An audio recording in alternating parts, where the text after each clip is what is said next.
I don't know if you heard about the NASA MOXIE. No, what's that? That will be creating oxygen on Mars. Oh, cool. How do they do that? You know? Well, the only thing I know much about it is that let me read it. Okay.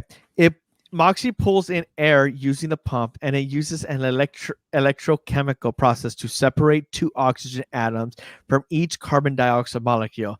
As the gases flow through the system, they are analyzed to check how much oxygen has been produced, how pure it is, and how efficiently the machine operates.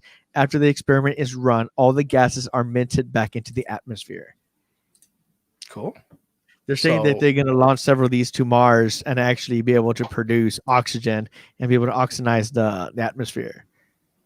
Yeah, I see that it says there was a launch date, July 30th, 2020. Correct. So I'm curious when it's going to get there. I am curious too. And they're saying that people, when we get to Mars, that it actually be there. It actually be there already set and already producing oxygen. So it makes it like trees. Did they say how many they sent there, or have not said anything about that. It's called just NASA MOXIE device that creates oxygen on Mars. I think this is a topic to look up into more. Well, they probably cover it next week. I got to make sure I keep this topic because I'm very fascinated by this. This is pretty nuts. Yeah, because it's like a tree, a portable tree. Well, it's pretty cool because like, yeah, it's cool to see how many they're going to send there, and you know what if they can, I don't know, like how many of them do they need in a certain area before it's like you might be able to breathe in that area. Yeah, you know, I'm not sure if like Mars has like giant wind gusts or something that like take all your oxygen away. Yeah, they do have a dust storm. Yeah. So I don't know how this is going to work with that. They haven't said too much about it, and it does pull carbon dioxide, you know, that's in the air, and I think this could revolutionize the world, even our galaxy. Well, this is like terraforming, and I guess I see that the low gravity of Mars allows for much greater wind speeds at times. So they got to put a lot of these, or what they're going to do is they're going to, I don't know. I guess they're shipping these in, you know, maybe it's going to be used for some kind of like bunker or something.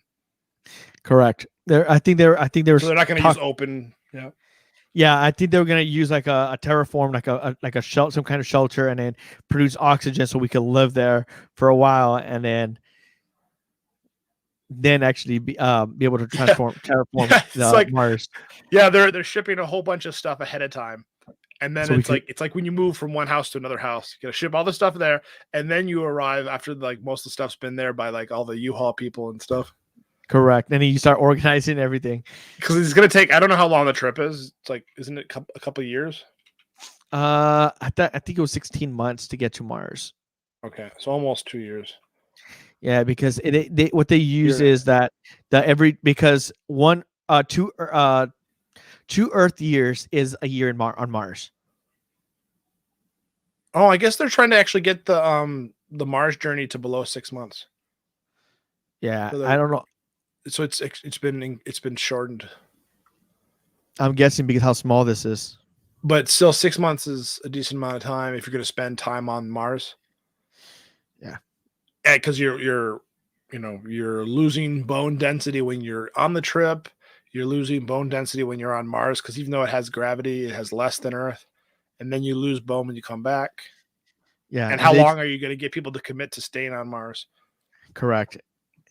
So we could look more. You could look more into this during the week. Yeah, that's cool topic. Yeah, people want to know more about this. This was one of my topics from like a couple of weeks ago. Yeah, it's just pretty sweet what they're doing with Mars. Yeah, definitely. I personally think that like Mars and a few other planets in our solar system are basically the limits that we'll be able to do. Like maybe one or two outside of our solar system. But I don't know. Space travel is very complicated because the distance between planets and everything are great, and acceleration and just Yeah, there's so many things like losing bone density and what can go wrong. Definitely. So we can have some cool successes on some planets, but yeah, Definitely. I just don't think we're gonna be like Star Trek. You never know. It might be in our lifetime. Somebody prove us wrong and invent everything in Star Trek. And it will.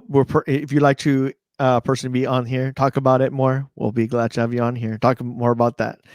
Yeah, come on YouTube, and we're streaming from YouTube.